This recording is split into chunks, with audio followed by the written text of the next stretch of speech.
Moving to the war in Ukraine now and a potential new source of funding for Kyiv's defense effort. The United States is reportedly looking into the possibility of seizing some $300 billion in frozen Russian assets. The Biden administration is exploring that idea as future US funding remains caught up in a domestic budget dispute. Several weeks after these images announced Russia's invasion of Ukraine to the world, the US and the EU retaliated by freezing around $300 billion worth of Russian state assets.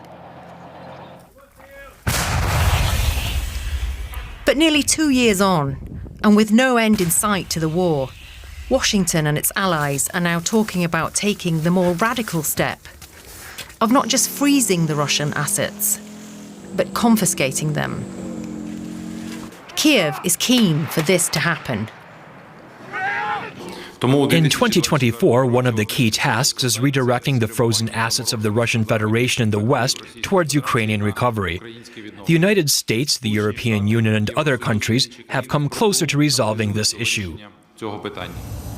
Ukrainian President Volodymyr Zelensky has been pushing for this for a while, as a way of punishing Russia and also financing the war effort, at a time when resolve seems to be fracturing in some places. I will begin. Okay.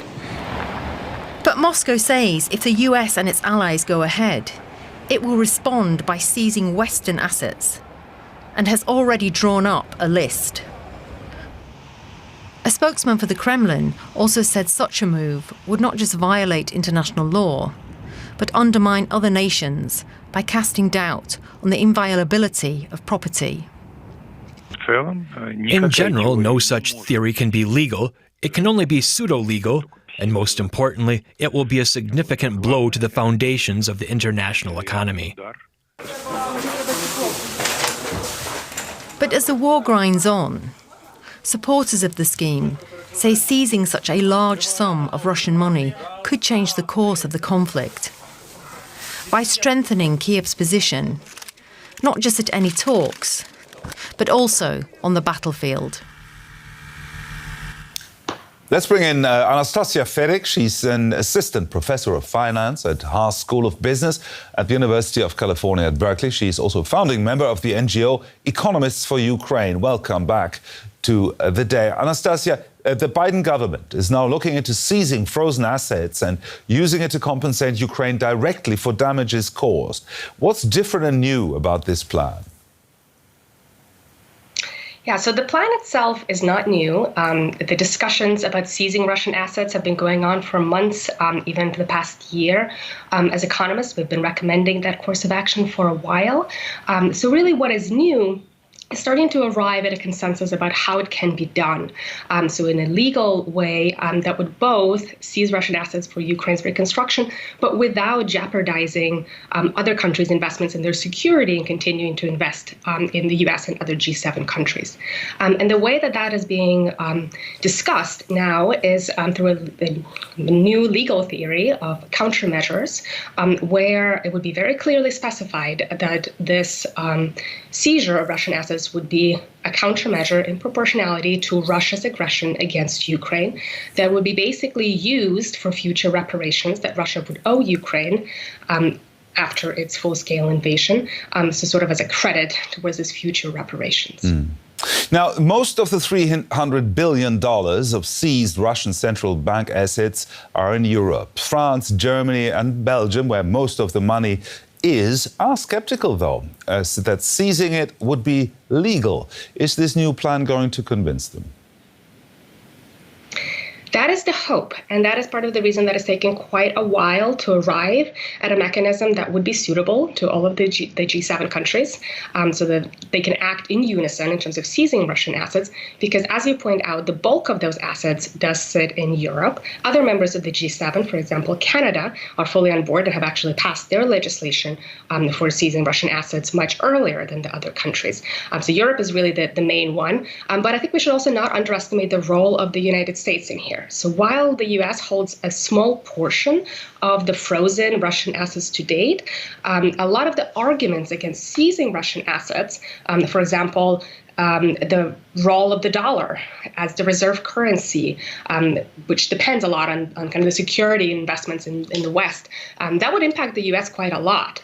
So I think the U.S. being willing to take the step to lead on this, on seizing Russian assets, even if they don't hold the majority, that would send a really strong signal, and that would make Europe feel more comfortable to implement similar measures as well. Now, is this plan a product of the difficulties President Biden has in getting aid for Ukraine through Congress? Not really. So as I mentioned, the discussions are really long-standing. Even in the U.S. Congress, the repo legislation that would allow the U.S. president to seize the frozen Russian assets, that has been introduced back in the summer, so prior to the current hiccups in Congress. So it's really something that takes a while. So the timing is not that tied to the current politics in Congress. That said, the urgency and, of course, the public attention, the salience of the plans have increased in the last couple of months with the Congress hiccups. Now, people are still making money with frozen Russian assets. The Belgian company Euroclear, for example, has made about $3 billion on frozen Russian assets it holds. Can you explain why that money, at least, has not been made available to Ukraine? Yeah, that's a great question. So the money in question is basically interest earned on the deposits, the Russian deposits that are frozen in those banks. And the interest rates have gone up in the last year and a half. And so correspondingly, also the earnings on that money have gone up. Now, that money is much less the Russian government has much less claims to that money than it does to the principal that initially deposited in the bank. So it's much easier to seize from that point of view. That said, of course, Russia will still challenge that. And companies that are holding that money, that are earning that interest, do claim that they've incurred increased legal costs, increased management costs as a result of the Russian government still trying to lay some claims there. But that said, it is something that is more straightforward that we as economists have been encouraging to do as a starting point, to start using the interest earned on Russian frozen assets while we work out the framework for the rest, for the principal of the assets. So I think that's something that will happen and may happen soon. Again, it still takes some time to iron out legislatively. The portion that is most unencumbered, so that is most straightforward to use towards Ukraine is, of course, the portion earned by the government. So the taxes, the corporate taxes that the European governments are earning from the revenues of the European banks holding the assets, and those, I believe, are already being put aside for Ukraine. So that's the very first step, and then the interest next, and the principal. So very briefly, in financial terms, what's the future for Ukraine if Western aid should dry up? Russia's pockets seem to be deeper financially, and they also have more people to call upon to fight.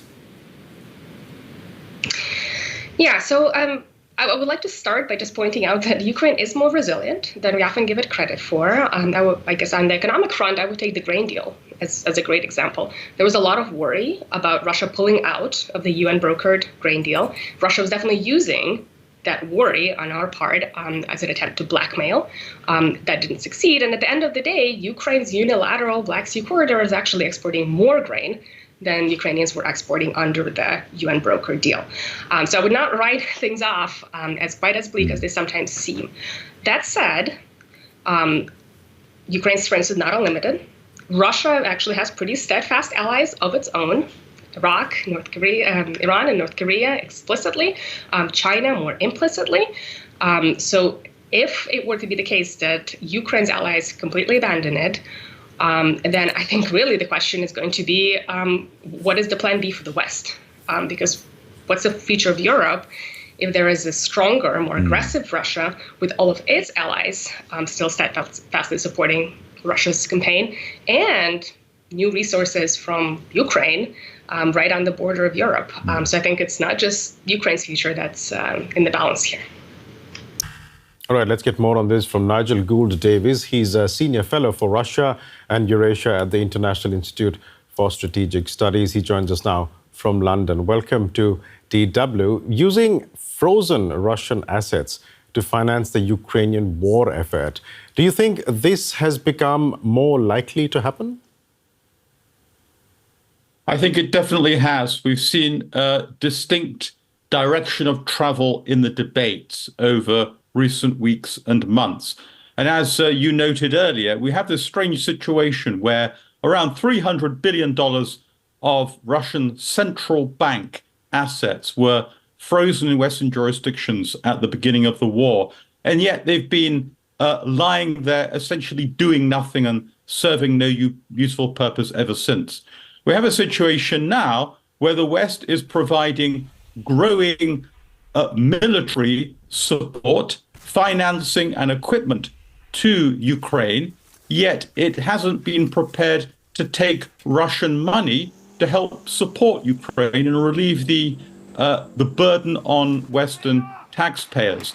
And we've seen specific initiatives now. The Canadians have been the pioneers in drafting legislation that would make this move possible. And the big news in recent weeks is that the Biden administration has apparently backed bills in Congress designed to achieve the same purpose, to find a legal way of unpicking this lock and making those assets available to Ukraine. The big question now is what Europe does. America, of course, is the most important state, the biggest economy, but most of the Russian money is believed to lie in Europe. So all eyes now on Brussels, I would say. Can you talk to us a bit about the legality of such a move? Would this even be legal when it comes to international financial law, for instance? This is a question, of course, that international lawyers have been looking at closely.